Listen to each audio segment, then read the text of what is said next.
students coming together to learn about our collective history and our collective path forward in reconciliation.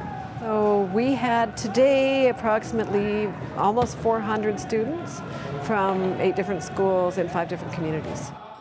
With the closing ceremonies of the Truth and Reconciliation coming up here in 10 days, it's becoming even more important that this kind of work happens in communities, because with the closing of the Truth and Reconciliation Commission, that really signifies the beginning of the work in communities. The learning activities that we did here today in Calling Lake for the students, where we had the authors from the Fatty Legs book series, Margaret Fenton and Christy Jordan Fenton were here doing a presentation. We had local storyteller Brian Cardinal telling traditional stories. We had Lance Cardinal, a local artist who has done some extensive work in Vancouver doing ledger art here.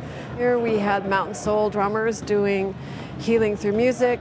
I think that the model of doing education days with school students is really applicable across the country. She said she'll never forget the information about residential schools. Thank you. The awareness has not been out there where it should be. Indian residential school hasn't been taught in our history classes in our education system, and that was one of the original missions of the TRC, is to get the word out, get people to become aware. The important thing to remember about residential school is that it was not about what they wanted the students to learn. It was what they didn't want them to learn. And that maybe somewhere in their heart they might see somebody with challenges, that they're facing challenges, and they might understand why that person might be in that situation, and it might make sense to them, and maybe they won't be so judgmental.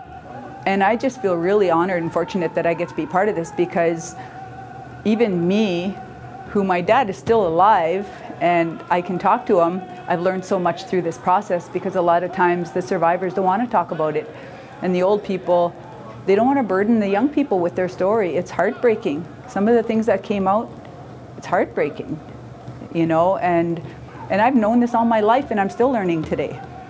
So if there are people out there who just heard the term residential school and never really put any thought into it, maybe today they learned something that would make them a better person, and that's simply all that we're after.